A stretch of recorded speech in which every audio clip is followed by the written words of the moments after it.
쉽게 벌을 받게 될 것이다. 그러면 스승님, 저 사람은 진짜 착하게 선하게 남에게 피해 주지 않고 정말 아름답게 살았는데 왜 저 사람은 지금도 복을 못 받고 저렇게 힘들게 삽니까? 라고 물어보니까 스승이 또 이렇게 말하는 거죠. 저 사람의 선업의 열매, 저 사람의 선업의 열매가 지금 무르익지 않았기 때문이다. 언젠가 이 열매가 무르익게 되면 저 사람은 큰 복을 누리게 될 것이다. 여러분, 물은 몇 도씨에서 끓나요? 물은 100도씨에서 끓잖아요. 그런데 내가 지금 벌을 받지 않는 것은 그 벌의 온도가 99도까지 지금 끓었다는 거예요. 그래서 조금만 있으면 그 사람은 벌 받게 되는 거고, 내가 선하게 살았는데 이 어떤 물이 끓지 않는 거는 이 선한 이 물이 99도씨까지 지금 올라가고 있다. 그래서 결국은 인과응보라는 것이 가장 어떤 정확한 자연의 이치고 우리가 살아가는 데 있어서 제일 중요한 핵심이라고 생각합니다. 그래서 남의 이익을 위할 수 있는 사람은 결국은 자기 자신도 위하게 되고 내 주변에 있는 소중한 사람과 함께하기 때문에 결국은 근심이 없다. 네. 자기만의 이익을 위한 사람은 어떻게 돼요? 결국은 또 욕심이 생기고 탐욕이 생겨요. 내 욕심만큼 뭐가 안 이루어지니까, 누군가가 내 욕심만큼 도와주지 않으니까 저 사람의 또 원한이 생겨요. 그러니까 결국 이 사람은 생각이 많아져요. 저 나쁜 놈, 뭐한 놈, 막 이렇게 막 짜증을 내면서 마음이 만들어내는 망상에 빠지게 되면서 또 정신이 안드로메다, 저 우주 밖으로 또 나아가 버린다라는 것이죠. 그러다 보니까 그 사람은 이 현실의 어떤 마음이 괴로워지고 불안하니까 현재 목표를 향해서 노력하면서 꾸준히 나아가서 성과를 얻을 수가 없다라는 거죠. 오히려 이럴 때 자포자기가 되고 우울증에 빠지게 되버리면서 근심 걱정에 또 사로잡히게 될 수밖에 없다고 볼 수 있습니다. 6번째, 원칙에 입각한 삶을 살라. 붓다는 이 원칙에 입각한 삶은 이 마음속 가장 중요한 평화의 원천이라고 말을 합니다.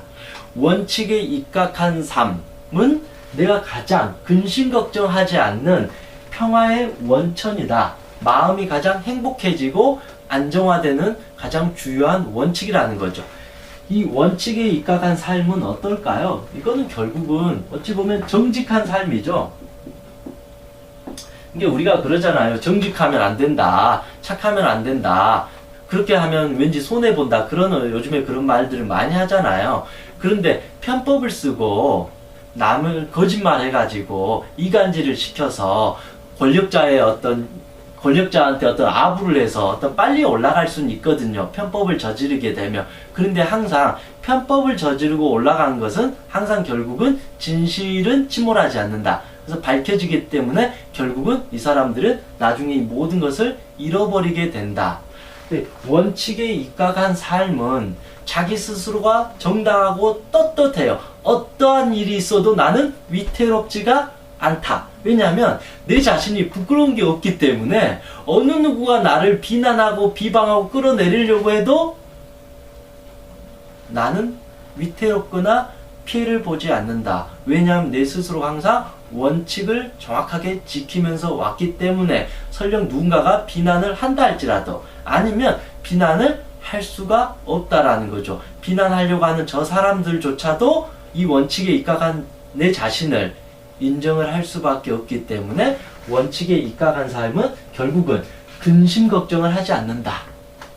그런데 원칙에 입각하지 않고 편법을 써서 욕심이 많아서 쉽게 얻으려고 하고 빨리 가려고 한 사람들은 어떻게 해야 돼요? 항상 근심하고 걱정하고 머리를 굴려야 돼요. 그렇기 때문에 항상 이 사람은 삶이 우울해지고 불행해질 수밖에 없고 자기가 원하는 목표를 결국은 달성할 수가 없게 된다라는 것입니다. 그래서 원칙에 입각한 삶은 최종적으로는 자기의 삶을 지키는 거고 내 마음을 평화롭게 하는 거고 내가 열심히 한 것에 대해서 보상을 받을 수 있는 가장 정직한 길이다.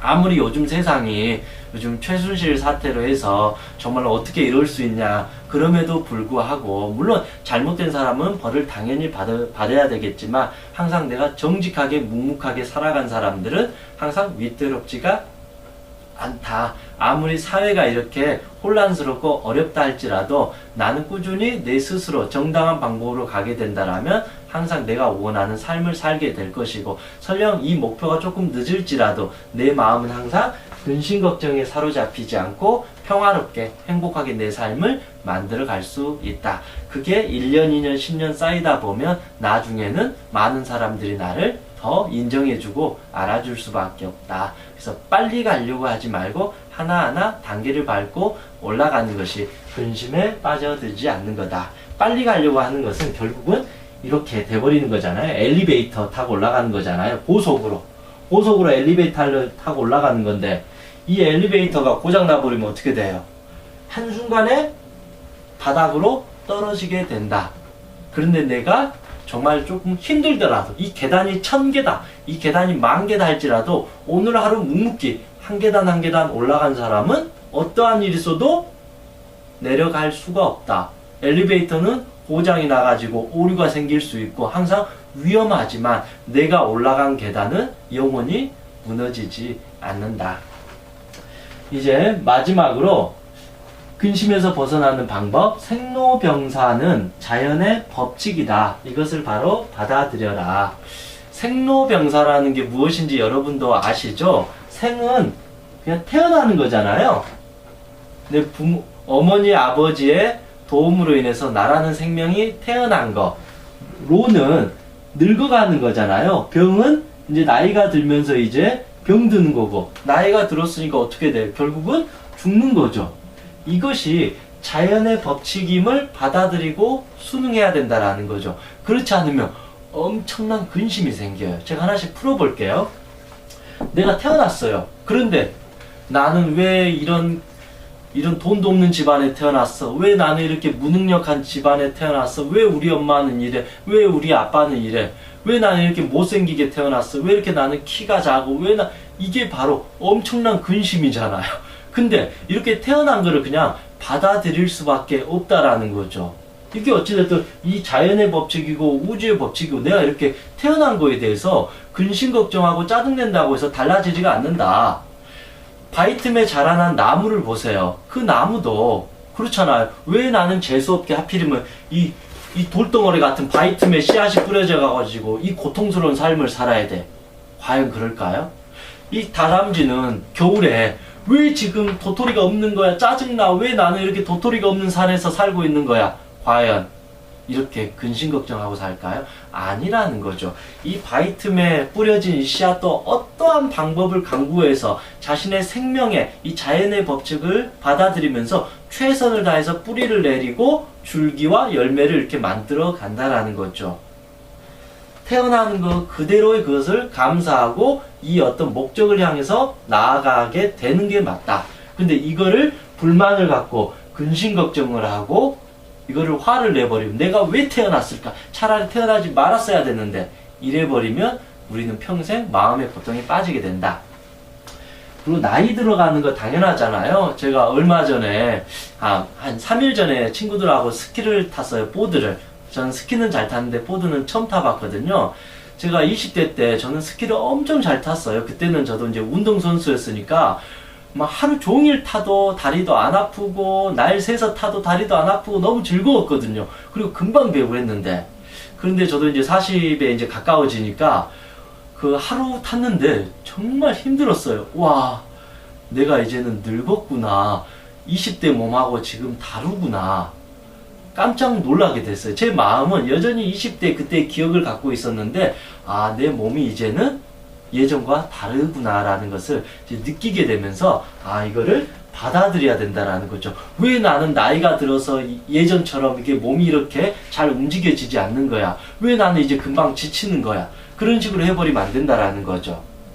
또 나이가 든다라는 것은 여성이든 남성이든 10대, 20대에는 얼굴이 아름다울 수 있고 팽팽할 수 있는데 나이가 들면 주름살도 생기고 이제 결국 몸도 약해지고 머리털도 빠지게 되고 나이 들어가면서 그런 게 느껴지잖아요. 차라리 그거를 받아들이면 스트레스가 안 되는데 받아들이지 않고 매일 왜 난 이렇게 나이 들어서 예전처럼 아름답지 못하, 난 예전처럼 건강하지 못해, 나는 왜 이렇게 늙었을까? 그러면서 막 성형 중독에 빠지거나 매일 근심 걱정에 빠지게 돼버리면 고통에 빠지게 된다.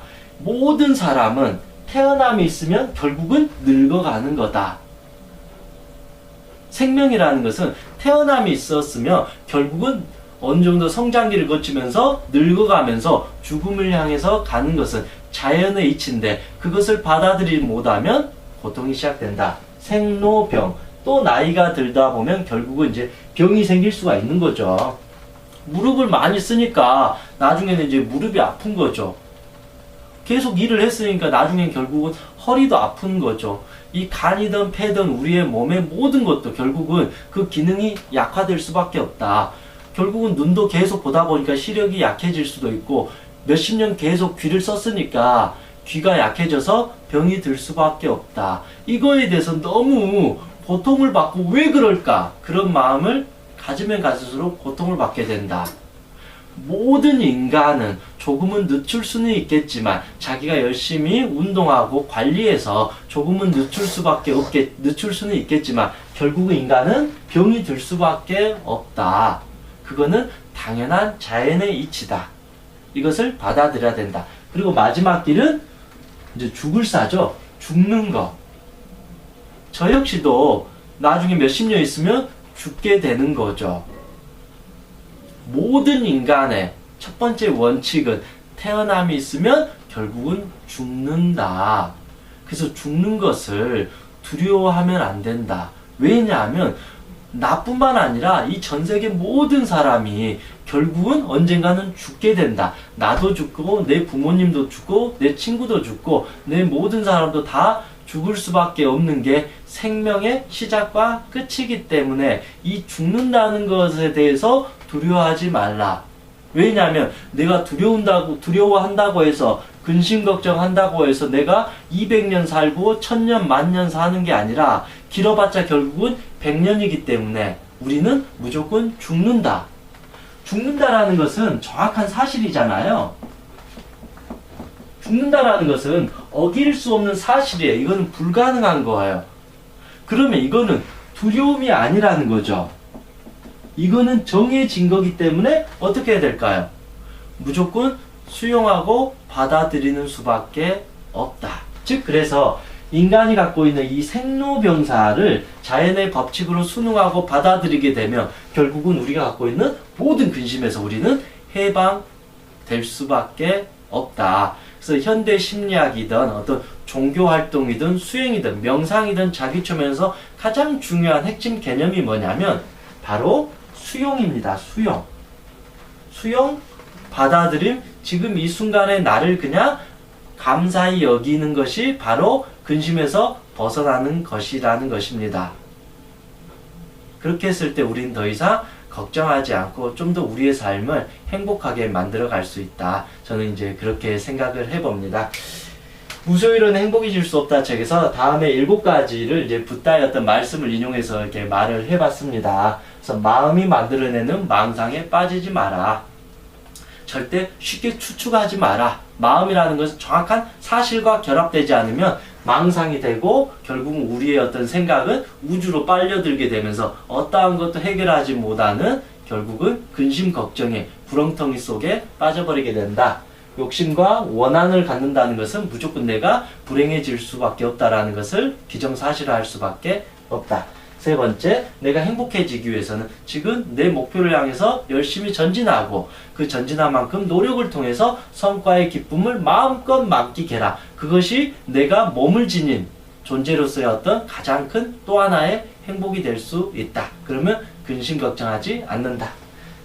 네 번째, 불쾌한 행동이 있으면 자비로운 마음으로 그 사람을 이해해주고 용서해줘라. 그것은 저 사람을 위한 것이 아니라 내 마음을 너그럽게 만드는 내 자기 성장의 과정이다. 내 마음이 넓어지면 내가 앞으로 마주해야 될 세상 속에서 어려움이 있더라도 그것을 쉽게 수용하고 너그럽게 이해해 줄 수 있는, 즉 멘탈이 강해질 수 있는 가장 중요한 또 하나의 훈련이 될 것입니다. 내가 바보 멍청이라서 저 사람한테 봐주고 이해해 주는 게 아니라 나의 자신을 큰 그릇으로 만들기 위해서, 내가 행복해지기 위해서 하는 마음이 바로 자비로운 마음이라는 것입니다. 더군다나 내가 누군가에게 자비롭게 해주면 그 사람도 오히려 그 고마움, 감사함을 알기 때문에 나에게 더 좋은 마음으로 다가설 수밖에 없다. 5번째, 남의 이익을 위해서 일해라. 그러면 남도 기분이 좋고 그런 나도 기분이 좋으면서 내 삶도 행복해지고 내가 하는 일도 결국은 성공으로 갈 확률이 아주 높게 된다. 나만을 위해서 살게 되면 사람들이 나를 떠나게 되고 결국은 내 자신의 삶은 불행해질 수밖에 없다. 원칙에 입각한 삶을 살게 되면 어느 누구도 나를 비난할 수 없고 내 자신의 삶이 위태롭지 않다. 스스로가 당당해지고 자신감이 생긴다. 그래서 과감하게 용기를 낼 수가 있다. 그런데 원칙에 입각하지 않는 사람, 항상 마음이 불안하고 두근거리니까 용기도 없고 도전도 못하고 거짓말을 하게 될 확률이 아주 높기 때문에 이 사람의 삶은 자꾸 부정적으로 패배주의자적으로 빠질 수밖에 없다. 결국은 누군가로부터 비난을 받는다. 7번째, 생로병사는 자연의 법칙이다. 이것을 수용하고 순응해야만이 우리가 남은 삶을 더 행복하게 살 수 있다. 이렇게 볼 수 있습니다. 2017년도에도 우리 어떤 살다 보면 여러 가지 문제점들이 있겠지만 다음에 7가지를 잘 기억하시게 된다라면 좀 더 우리의 마음이 좀 더 근심 걱정에 빠지지 않고 조금씩 그래도 행복을 향해서 나아가지 않을까 그런 생각을 해봅니다. 이상 행복최면사 청명이었습니다. 감사합니다.